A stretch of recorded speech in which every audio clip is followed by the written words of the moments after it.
Hello and welcome back to Applied Anatomy and Physiology, AAP 301 for the College of Natural Health Sciences, Bermuda. My name is Dr. Delcina Bean Burrows, and this is lecture number 6. And for lecture number 6, we will be looking at chapter 6 in the Archer and Nelson textbook. We will be looking at the musculoskeletal system, also referred to as the skeletal muscle system.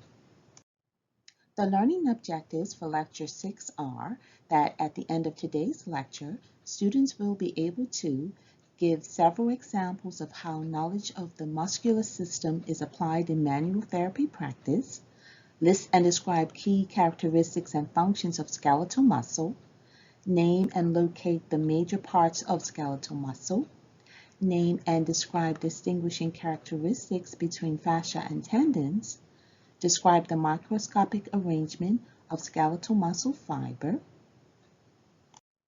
name the parts of a motor unit and explain the role of each in muscle contraction, explain the key physiologic principles that govern the function of skeletal muscle, including sliding filament mechanism, all or non-response, threshold stimulus, and motor unit recruitment. List and explain the 3 major types of muscle contraction. Explain the 3 primary mechanisms of producing energy for muscle contraction. Explain muscle fatigue and oxygen debt. Name and describe the different types of fiber arrangements found in muscles of the body. Name and describe the 4 major roles muscles play in creating and controlling movement. Explain how muscles get their names. Describe the general location of major muscles and the prime functions of each. Describe common skeletal muscle changes associated with exercise and aging, and explain their implications for manual therapy practice. So we begin today's lecture by talking about the skeletal muscles in the body. There are more than 600 skeletal muscles in the body. Skeletal muscles, along with skin and connective tissue, are most directly affected by manual therapies. Most clients seeking manual therapy have sore, stiff, tense, or tired muscles. The characteristics of skeletal muscle is that skeletal muscle is excitable. It has contractile ability, which means that we have voluntary control over skeletal muscle. It is extensible, and it is elastic. The skeletal muscle has 4 main functions. First, skeletal muscle aids in movement of body parts. It is what allows us to have a certain posture. Skeletal muscle stabilizes the joints, and skeletal muscle is a source of heat production. Now let's talk about the structure of skeletal muscle. Skeletal muscle is organized in 3 distinct fascial layers. We have the epimysium, which surrounds the muscle as a whole. We have the perimysium, which wraps muscle fibers into the fascicles. And we have the endomysium, which envelopes each individual muscle cell. We also have the muscle belly, and this is the central portion of every muscle. And then we have the tendon. The tendon is the single band of fibrous connective tissue, which is the attachment point of the muscle. And here we see illustrated the structure of the skeletal muscle, where we can clearly see the separation of the endomysium, the perimysium, and the epimysium.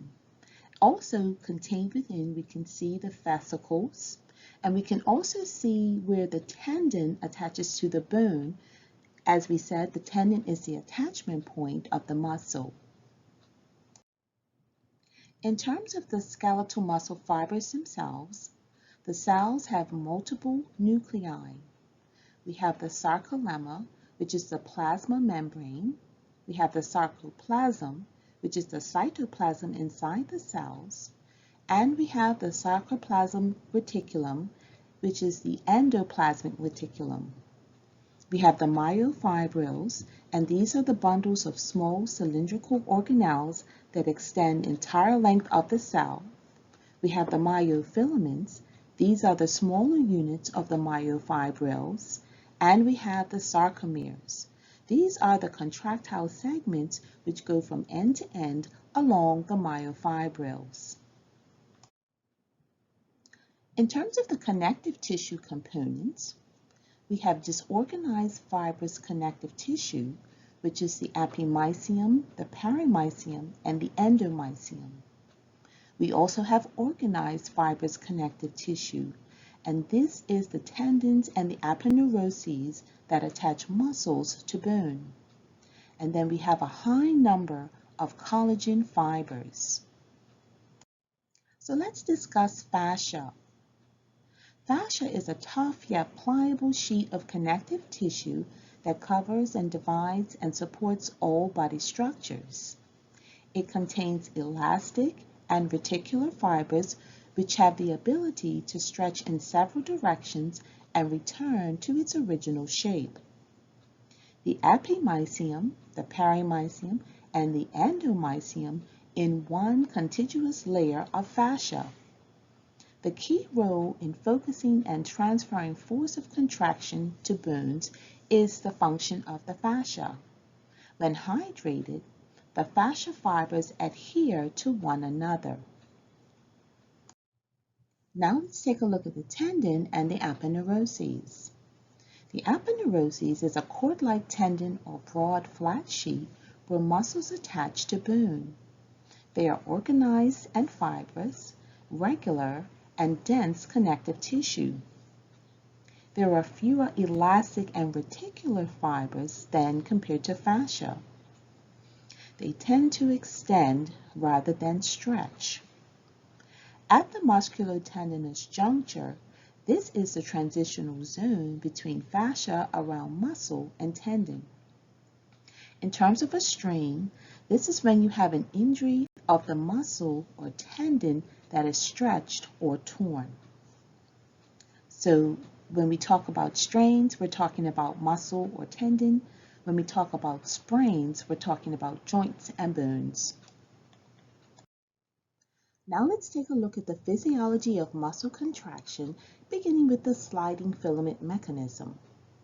Muscle contraction is indeed a physiological event that occurs within the sarcomeres. The sliding filament mechanism consists of the myosin bonding to the actin, the myofilaments slide over one another, the sarcomere shortens, and muscle contraction is the result. The motor unit is the next component of muscle contraction. The motor unit of skeletal muscle is composed of a single motor neuron plus multiple fibers that it innervates. When the threshold stimulus is applied, all fibers in the motor unit contract completely. This is referred to as the all or none response. The amount of force generated by a muscle contraction is related to the number of motor neurons stimulated. In other words, the motor unit recruitment or the graded response has to do with the number of motor units stimulated. Muscle contraction, like other body functions, requires energy in the form of ATP molecules.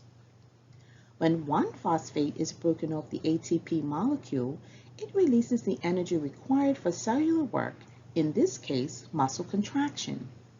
The amount of energy actually required by muscles varies greatly throughout the day according to the level of activity. When a muscle is at rest, the amount of ATP produced by its fibers is more than what is needed. While some ATP is simply stored within the cell, other ATP is converted into a substance called creatine phosphate. This is a compound made of an amino acid-like molecule called creatine with an attached phosphate ion. When muscle activity increases, phosphate ions are broken off the ATP molecule to release energy, and this leaves only 2 phosphate ions behind, which creates adenosine diphosphate, which is ADP. As the level of ADP within working fibers rises, an enzyme known as creatine kinase breaks the phosphate group of stored creatine phosphate and attaches it to ADP, converting it back to ATP. This ATP can then be broken apart to release energy for contraction. While creatine phosphate is readily available for this quick exchange process, which is called direct phosphorylation, it provides less than 15 seconds of energy. Now let's take a look at anaerobic cellular metabolism. After a muscle uses up its creatine phosphate and ATP stores, it must begin to utilize glucose for energy through a process called glycolysis. Because this process does not require the presence of oxygen, it is also known as anaerobic cellular metabolism. The glucose used for this process is obtained either from the blood or from the breakdown of glycogen stores within the muscle. Remember, glycogen is the storage form of glucose, and the liver and the skeletal muscles are the primary storage sites. While glycolysis is another quick source of energy for muscle contraction, it only provides enough energy for 30 to 40 seconds of activity. For every molecule of glucose, glycolysis produces 2 molecules of ATP. Another byproduct of glycolysis is pyruvic acid. Without the presence of oxygen, pyruvic acid is converted to lactic acid, a more difficult byproduct to metabolize. While most lactic acid diffuses out of the cell to be excreted via the urinary system or metabolized in the liver, it can remain in the muscle cells for short periods of time and interfere with efficient muscle contraction. Now let's discuss aerobic cellular metabolism. If sufficient levels of oxygen are present in the muscles, the pyruvic acid produced during glycolysis can be converted into ATP by the mitochondria by way of a process known as the Krebs cycle or the citric acid cycle. Because oxygen is required, this cycle of chemical reactions is referred to as aerobic cellular metabolism. Oxygen is made available to muscles from oxygen-binding proteins, either in the blood or stored in muscle fibers. Hemoglobin is the oxygen-binding protein found in red blood cells that gives them their red color and transports oxygen from the lungs to the tissues. Myoglobin is the protein present in the sarcoplasm of the muscles that binds to oxygen, providing an immediate source of oxygen to the cell when needed. Although aerobic cellular metabolism is slower than glycolysis, it supplies more ATP and can continue to provide energy as long as enough nutrients and oxygen are available. Muscle fatigue is the inability of muscles to contract forcefully after prolonged activity. There are several factors that contribute to muscle fatigue, such as a lack of oxygen, decreased calcium supply, and depletion of glycogen and other fuels. An oxygen debt is said to occur when more oxygen is needed to restore muscles to their resting metabolic condition than what is presently available. Now let's consider the various types of muscle contraction. Skeletal muscle contraction generates a pulling force at the attachment points. Muscle contraction creates a broadening at the muscle belly. Muscle contractions are categorized by the mechanical changes in the muscle and whether movement results. There are three basic types of muscle contraction: tonic, isometric, and isotonic. Tonic contractions create constant low-grade tension in muscles, but not movement. Only a few motor units in muscle stimulated contract. Only enough tension is generated in order to stabilize joints, maintain posture, and maintain readiness for voluntary contractions. Tonic contractions take place at a higher level in the postural muscles in the neck, torso, and legs. Isometric contractions, like tonic contractions, do not produce movement. However, the tension generated by the contraction is much higher than in tonic contractions. Isotonic contractions are those that create movement. There are two subcategories of isotonic contractions: concentric and eccentric. In a concentric contraction, the muscle as a whole shortens as the attachment points move closer together. In contrast, in an eccentric contraction, the muscle lengthens as the attachment moves farther away from each other. While tonic, isometric, and isotonic contractions explain how skeletal muscles accomplish normal movement and posture, there are other types of contractions that can be considered non-productive since they do not contribute to the system's functions. A muscle twitch is a sudden, small, involuntary contraction that can occur due to subconscious command, such as during sleep, or when a fatigued muscle doesn't have the energy to pump calcium out of the sarcoplasm.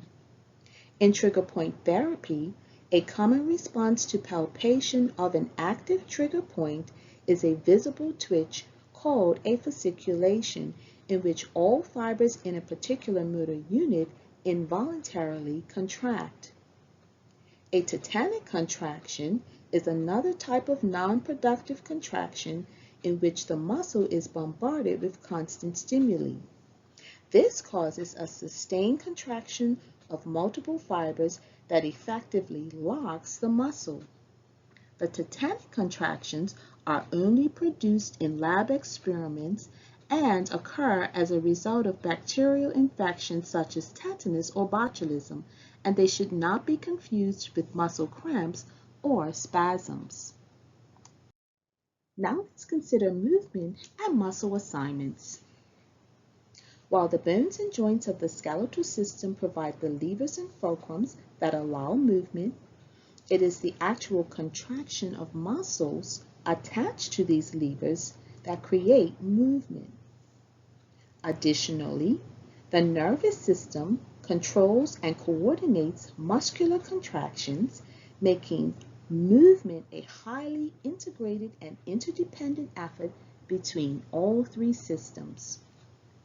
When a muscle attaches by way of a tendon or an aponeurosis, the points of attachment are given different names based on which bone moves when the muscle contracts.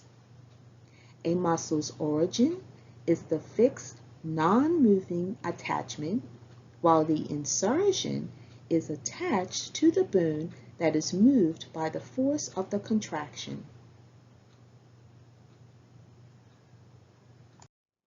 Now let's discuss lever systems. In any leverage system, there are three components: the fulcrum, the resistance, which is also called the load, and the force, which is also called the effort. In the human body, joints serve as fulcrums. The resistance or load is the weight of the body part or object being moved, and the attachment point of a muscle provides the force. For example, when we lift a glass to our lips to take a drink of water, The elbow joint is the fulcrum. The resistance is the weight of the arm, hand, and glass, and the force is created by the biceps and other muscles in the arm that flex the elbow. Levers fall into one of three categories according to the position of the fulcrum in relation to the point of the force and the resistance. There are three classes of levers: first-class levers, second-class levers, and third-class levers. Now let's discuss muscle architecture. A muscle's architecture is defined by the direction of its fibers and the manner in which fascia divides, aligns, and arranges the fascicles. The architecture of a muscle determines the role of the muscle in specific body movements, the amount of power generated, and the specific direction and range of motion.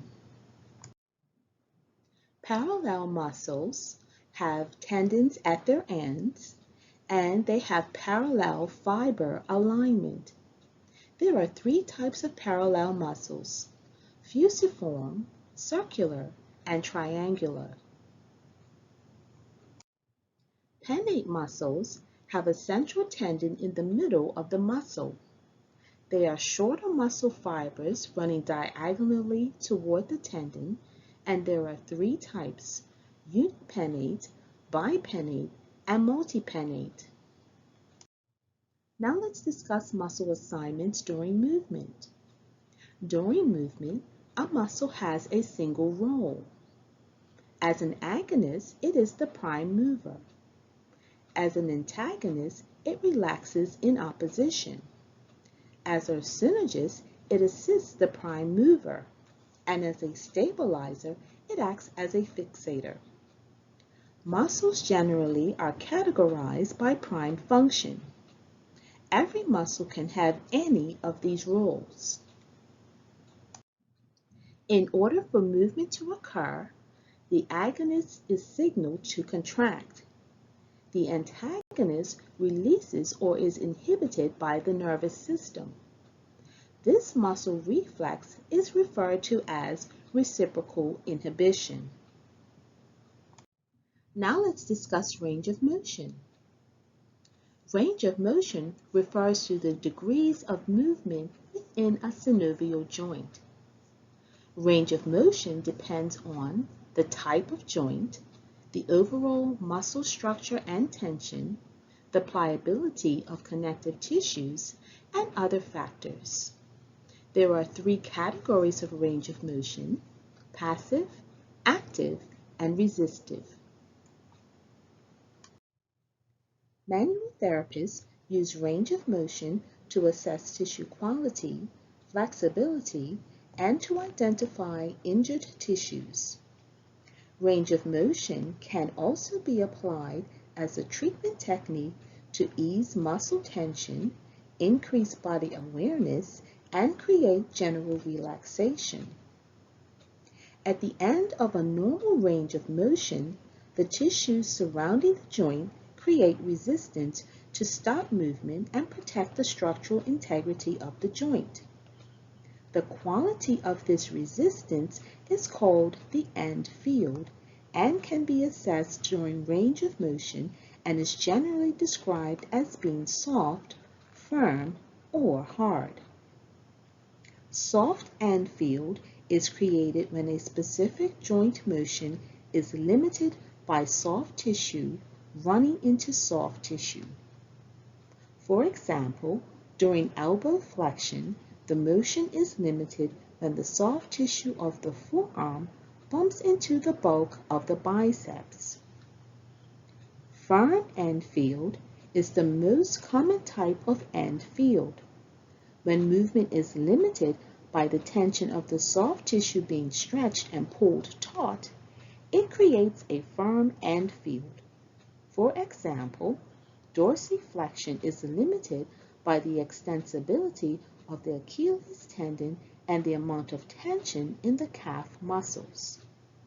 Hard end field is created when movement is stopped by one bone and hitting another, This only occurs naturally in two motions: elbow extension, when the olecranon process runs into the olecranon fossa, and when the teeth collide, enclosing the mouth.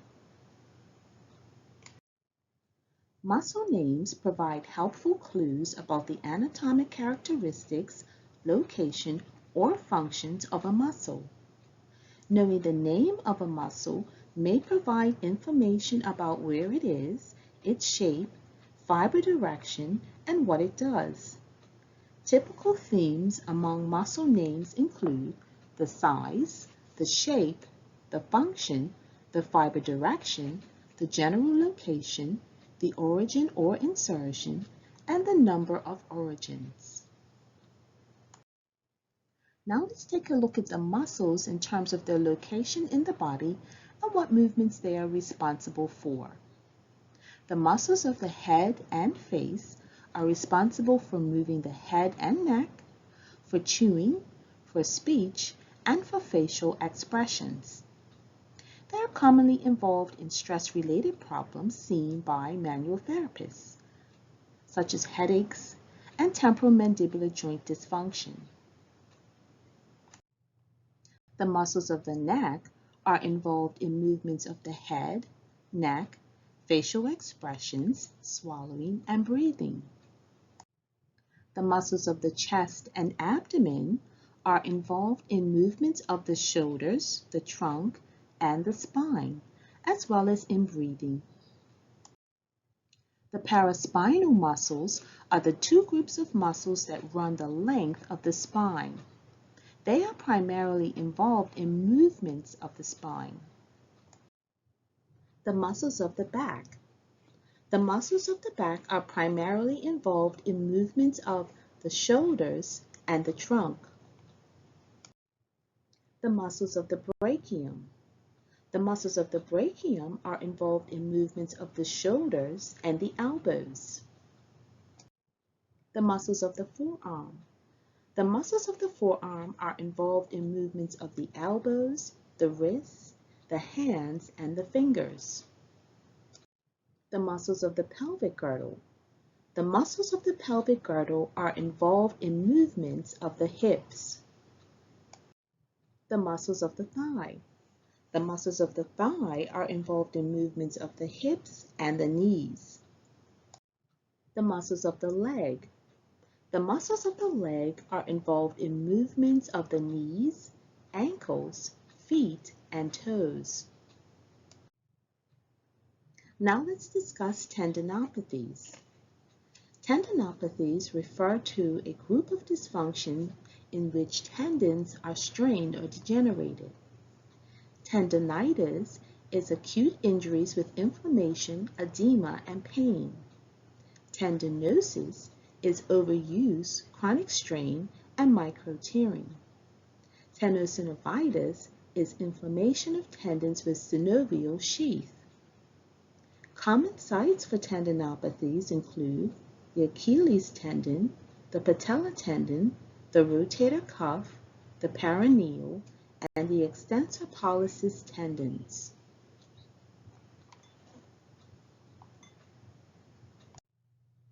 We as manual therapists will become very versed with surface anatomy. Each person has their own unique shape, however, each body has the same bony framework and soft tissue contours with visual and palpable landmarks. Using our eyes and our hands, we as therapists must be able to recognize the standard anatomical divisions between major muscle groups as well as the specific boundaries and edges of muscles and tendons within a group. Without this knowledge, it can be very difficult to be specific with our work or to properly position clients for the application of deep techniques. Here we see an anterior view of the torso. The surface anatomical landmarks that are most visible, beginning from the left most superiorly, we have the suprasternal notch, we see the deltoid, the pectoralis major, the latissimus dorsi, the serratus anterior, the external oblique, and the umbilicus. And over on the right side, we see most superiorly the sternocleidomastoid muscle, the clavicle, the acromion process, the manubrium of the sternum, the body of the sternum, the axilla, and the xiphoid process. We also can see the rectus abdominis. And now, with this posterior view of the torso, the surface anatomical landmarks that are most evident are, beginning from the left-hand side most superiorly, we see the trapezius muscle, we see the acromion process, we can also see the deltoid muscle, and we also see the latissimus dorsi muscle. Over to the right, we see the superior angle of the scapula, we see the spine of the scapula, we see the infraspinatus, we also see the inferior angle of the scapula, and we can also see the iliac crest. And here we have a posterior view of the brachium, and the surface anatomical landmarks that are most evident are, beginning most superiorly, is the acromion process, the deltoid, the long head, the lateral head, and the tendon of the triceps brachii, the brachioradialis, the olecranon of the ulna, and the flexor carpi ulnaris. And here we have an anterior view of the brachium, and beginning from the left and working our way medially, we have the olecranon process of the ulna. We see the medial humeral epicondyle. We also see the division between the biceps and the triceps. We see the triceps brachii muscle. We see the axilla. Most superiorly, we see the biceps brachii muscle. And then over to the right, we see the deltoid. We also can see the pectoralis major. We see the latissimus dorsi, and we also see the serratus anterior. And here we have a posterior view of the lower extremity. Beginning from the left, most superiorly, we see the tensa fascia lata. We see the vastus lateralis. We also see the biceps femoris, and we also see the biceps femoris tendon. And then, over to the right, most superiorly, we see the gluteus maximus. We see the sembra membranosus. We also see the semitendinosus. We also see the gastrocnemius. And from this anterior view of the lower extremity, over to the left, we see the vastus lateralis, and we see the tibial tuberosity. Medially, we can see the adductors, we can see the rectus femoris, the vastus medialis, and we see the patella. And superiorly, we can see the sartorius. And here we have a lateral view of the lower leg. The surface anatomical landmarks that we can see, beginning most superiorly from the left-hand side, we see the tibialis anterior, we see the lateral malleolus, we see the extensor digitorum longus tendons. And then, from the right-hand side, beginning superiorly, we see the biceps femoris tendon. We also see the soleus. We see the peroneus longus, the peroneus brevis, the peroneus longus tendon, and the peroneus brevis tendon. Now let's take a look at exercise, aging, and the musculoskeletal system.